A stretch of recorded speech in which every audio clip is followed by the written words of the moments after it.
Oftentimes in our business, it's not actually the business building that's the most challenging. It's not the marketing, it's not the content, it's not the fulfillment that's the most difficult. Sometimes it's managing the relationships around us that are challenged by our growth. That's the most difficult in growing our businesses.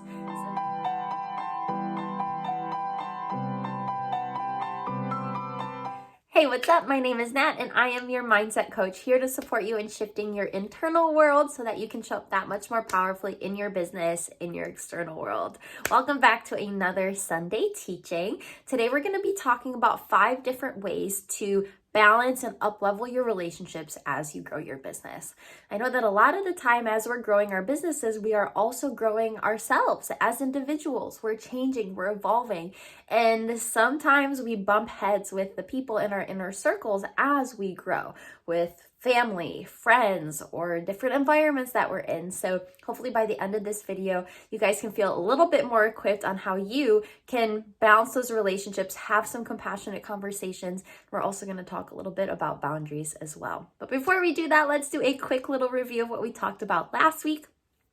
Last week's teaching was all about tapping into and loving on your inner child in your business and why inner child work is so incredibly important on a foundational level for the growth of your business. So it was a quick little intro, and I also gave you some insight on how I regularly pour into my inner child. So hopefully you've watched that video. If you haven't yet, I'll go ahead and I will tag it up here for you guys to watch it. Cannot recommend it enough.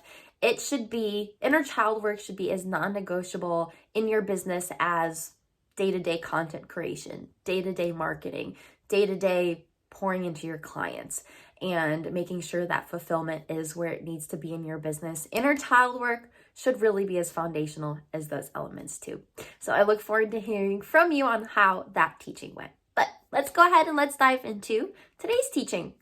We're going to talk about 5 different ways to balance and up-level your relationships as you grow your business. So when you're growing your business, you're also growing yourself. You'll learn more about yourself as you grow your business, arguably more than at any other point in your life. My coach said that if you really want to challenge yourself and challenge your growth and really launch yourself into a lot of personal growth, start a business or enter a long-term relationship. And that has proved to be so very true for me in my life, in my business, and then of course, entering a long-term relationship. So as we're growing our businesses, the people in our circles are often challenged by growing our businesses. We are doing the thing that is often different than what most people are doing. We're the outliers. We're the oddballs in our communities. For me, I dropped out of medical school and started my own business. I wasn't surrounded by anyone else that was doing what I was doing, and I really challenged other people's perceptions of what life should look like. And some of the people in my life were really rattled by my decision. I had pursued becoming a doctor for most of my life, and then all of a sudden I was like, you know what, I'm going to take some time off. And then after a year, I really decided that I wasn't going to go back, and that really challenged people in a way. And it challenged them in their own perceptions. It challenged our relationships. And so we have a couple options when we're challenged by our relationships as we grow our business. We can either try to ignore it and just remove those people from our life, or we can go ahead and just deal with it and take the criticism, take the conflict, take on just constantly feeling challenged by our relationships.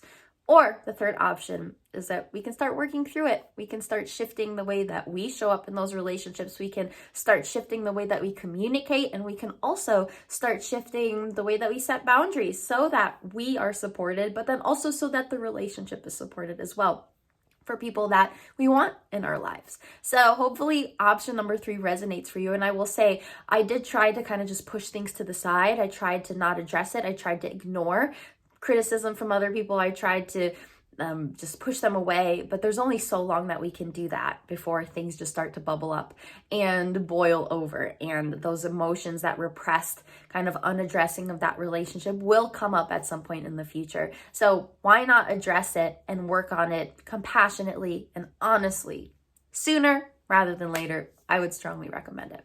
So first way that we can start really shifting how we show up in relationships is I want you to really identify, how is me growing my business actually a win for not just me, but for the people in my life?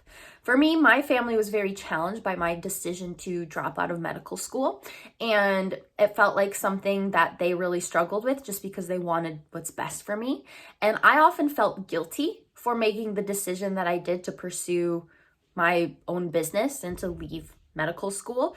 And I realized, though, that there was nothing to really feel guilty about, because this decision to pursue this business, to pursue more financial and time freedom and do something I really love and that I'm really connected to, that wasn't just for me. It was for them, my family as well. And maybe they didn't see it right at the very beginning, and that's totally okay. But I had to see it being a win-win for everyone first. And I had to hold on to that, and I had to believe in that first. So oftentimes when we're pursuing our businesses, we maybe feel guilty because it's taking time away from being a parent, or we feel guilty because it is just changing what our family thought we were going to do, and they're just worried for our livelihood and our security. But when we can then shift into, this decision isn't just about me, this decision is about all the people that I care about, and me being able to be more me because I'm pursuing a career that's aligned with me. When we also make it about this financial abundance that I'm aiming for isn't just for me, it's also for them, so that I can support them, so I can pour into them. When we really see that it is such a win-win for us and our relationships to pursue our businesses and to really dive in deep to that, makes it so much easier to honor that, and also makes it easier to hold space for the people who don't see it just yet. But we are really fueled by that intention of, this isn't a selfish decision. This is really a decision where there are big win-wins for everyone involved. That really helped me own my decision even more. So that's the first way to really balance your relationship. And just as a side note, that doesn't necessarily involve other people. It didn't necessarily involve me telling my parents, hey, this is not just for me, this is for you, right off the bat. Eventually I did tell them that, but it involved just me knowing that for myself first.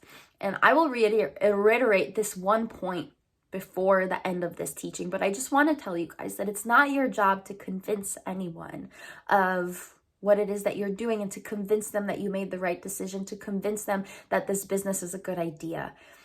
It's your job to hold true to what you believe in. It is your job to keep moving through and becoming as successful as you can.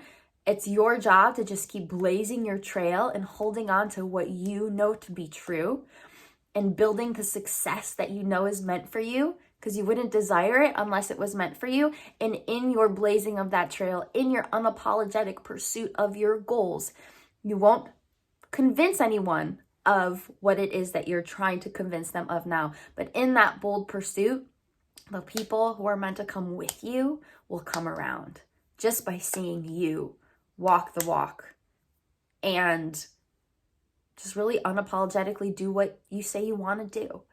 And again, the people that are meant to come with you will come along with you. And the people who aren't, they won't. And sometimes that's sad. I've ended some friendships. Some of my relationships have weakened as a result of me pursuing my business, and that has been sad. But also, that is a win-win, because I went different ways with some of my friends. And that's okay. And sometimes parting ways can be a win-win for both people. Even though it's a little sad, there's a little grieving involved, it's okay to eventually part ways. But I'll get to that in number 5. We're still on number 1. Okay, so number 1 is, how can you see this business growth as really a win for everyone, not just for you?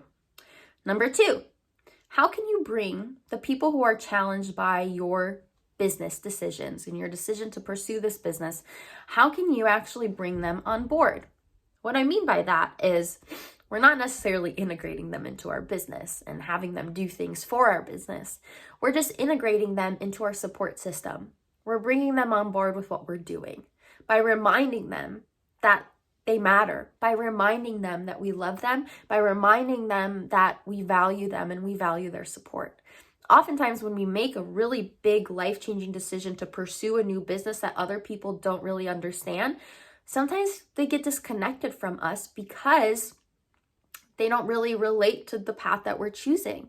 And so the new path that we're choosing, they feel disconnected from us, and subconsciously, Sometimes they feel like they don't matter, that they aren't a part of your support system. And so something that can really help on this journey is making sure that we are telling the friends that maybe are challenged or that we feel have distanced themselves a little bit in this process, is just reminding them that, hey, I love you, I value you. This new pursuit that I'm aiming for, this new business that I'm wholeheartedly pursuing, it really would mean a lot to me if I would have your support in that. And even if you don't understand it, even if you don't 100% agree in it, your belief in me means so much. And I would really love that. Is that something that I can count on you for? And just saying that to some of our loved ones can really make them feel like they're a part of what we're creating, not separate from what we're creating. And when they feel that they're a part of what we're creating, just by supporting us, just by loving us, it really helps to bring that connection back in. And not only are you supported, but they feel supported as well. And they also feel open to ask for support if they need it and whatever they're pursuing in the future. So again, it ties to number one, and it can really be a win-win for both parties, you and the people that feel a little bit challenged by your business decisions. So that's number two. Number three is if there's a conflict within a particular relationship with a family member or friend, how can you just take a step back and see that maybe some of the criticism that you're receiving for pursuing your business, some of the lack of support that you're receiving from pursuing your business isn't really about you. It's about the other person. It's about what your actions are maybe triggering within them. I'll give you an example. Maybe there's a friend of yours who has always wanted to start their own business, but for whatever reason, they became a dad and then they felt like they had to provide for some of their parents. Little life happened and got in the way and they never pursued that business. And here you are pursuing your business. Maybe they're a little triggered by you pursuing your business and you having the boldness to choose that. And they recognize that they've maybe abandoned their decision somewhere along the way. And they're triggered by that. And that's okay. We don't necessarily have to fix them. We don't have to call them out and be like, you're just triggered. We can just hold space for them and we can see that, oh, I don't have to internalize this criticism. I don't have to internalize this conflict because it's not actually about me. It's about them. And I get to just hold space for that. And I get to, maybe when things have calmed down a little bit, I get to say, hey, how can I support you in pursuing the thing that you love? Hey, how can we still prioritize our relationship as I grow this business, as I'm aiming to expand what I know that I can do in this lifetime? And then again, it just brings us so much closer together when we can really not take things personally and realize that, hey, this is just about them and not about me. And again, it's not my job to fix them or convince them. I just get to hold space and love them and keep doing what I want to do and what I feel called to do. Because if I do that, it truly is not just a win for me, but it's also a win for them. So that's number three. If there's a conflict, how is it not actually about you? Number four, setting boundaries. If you've gotten to a point with some of your relationships that are challenged by you pursuing your business, and you've said, hey, I love you, can I count on you for support? And they're still critical, they're still not supportive, they're still just really triggering you emotionally, you can set a loving, kind, and honest boundary. I had to set a boundary like this in one of my relationships where the person on the other end, I told them that, hey, I'm doing this no matter what, would love your support, would love you just being loving towards me and not being critical and projecting all of your fears on me, would super appreciate it if you supported me. And I actually asked that a few times and it wasn't respected. So I had to say, hey, I've asked you a bunch of times if you can support me, and you continue to be really critical. You continue to really just be very anxious and not the most supportive. So I'm going to go ahead and set a boundary, and we can talk about anything else in life except for my business. Thank you so much for respecting my decision. It could be as simple as that. I will say, the person that I set this boundary with, the first time I set the boundary, they were very triggered. They were very upset. They said, no, you can't decide what we talk about and what we don't talk about. And again, I said, actually, I can. I love you. I'll talk to you in a few days about something else that's going on in my life. I love you. Goodbye. And then I circled back to them and I made sure that the only things we talk about are the things that weren't involving criticism. And they tried to reroute the conversation and they tried to bring it back to my business. I said, oh, we're not talking about my business. Thanks so much for respecting my boundary. I'll talk to you in a few days. And just reinforcing that boundary over time, it was respected. And this was someone in my life who I did really value and I did really want around. And so I would continuously hold space for making sure that I was reinforcing the boundary. And there was a point in time where we didn't talk for, it was about like a week and a half because the boundary was completely just disregarded. And so then I tried again to circle back to the relationship and I set the boundary again and it was eventually respected. And this was someone that I was willing to continuously reinforce the boundary in and lovingly have patience with them because I do want to bring them on board with me as I grow my business. Now, there's some people who maybe you don't have the patience to repeatedly set the boundary and have patience with them to eventually respect it. Maybe after 1 or 2 times that a boundary isn't respected, maybe you're like, hey, you know what? This is just not going to work out. Based off of where I'm at in my life, based off of where you're at in your life, I think it would be best for us to end our current relationships, to end our friendship. I wish you nothing but the best, but I think it's really best for us to part ways. So that's number 5. Maybe realize that it's time to end a friendship. Maybe end it temporarily. You always have the choice to circle back to it, maybe in a few months to see if there's healing and that there's just space for both you and that person. But some people might never come around. Some people, it really might just be best for you guys to part ways. And I had this with someone else in my life where had a few conversations, boundary was not respected just a few times. And I realized that she was very different from me and the path that she was pursuing, I was very different. And I really thought that it was best for us to just not be friends anymore because I wanted to almost release her into pursuing the things that she wanted to pursue and give myself the freedom to continue to pursue what I wanted to pursue instead of constantly just butting heads because I knew that it was disrupting not only my peace, but hers as well. So the 5th way to really balance relationships and to support the up-leveling of your business is to end some relationships. If you've had the compassionate conversations to try to bring them along, if you set the boundary, sometimes it gets to a point where you're like, hey, I don't think this is working out. I love you, but I really think it's best for us to part ways. And that's absolutely an option. So those are 5 reasons or 5 ways that you can really pour into your relationships, balance them so that you can continue to show up powerfully in your business. And for your homework, I'd love for you to pick at least one. What is one out of the 5 ways that feels like it really aligns for you right now?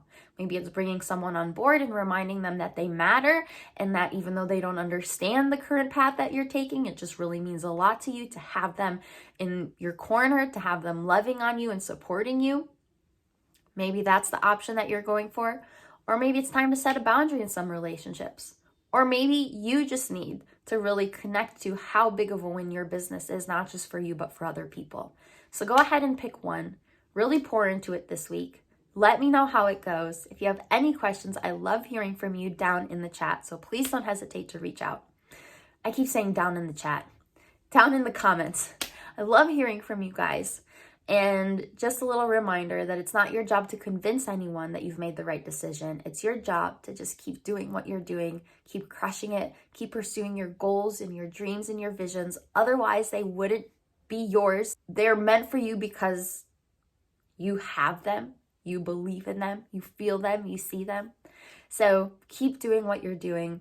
And oftentimes in our business, it's not actually the business building that's the most challenging. It's not the marketing. It's not the content. It's not the fulfillment that's the most difficult. Sometimes it's managing the relationships around us that are challenged by our growth. That's the most difficult in growing our businesses. So just tweaking a few things and how we show up in those relationships can bring us immense amount of peace. And with that piece, we then get to show up so much differently in our business. So let me know which homework piece you're going to go ahead and lean into. As always, if there are any specific topics you want to hear more about, please feel free to message me either on Facebook or on Instagram. I love hearing from you guys. And I'll see you guys next week, Sunday at 6 p.m. PST. Every single Sunday, there's a new teaching that's dropping. Amazing. Keep up the great work, and I'll see you guys next week. Bye.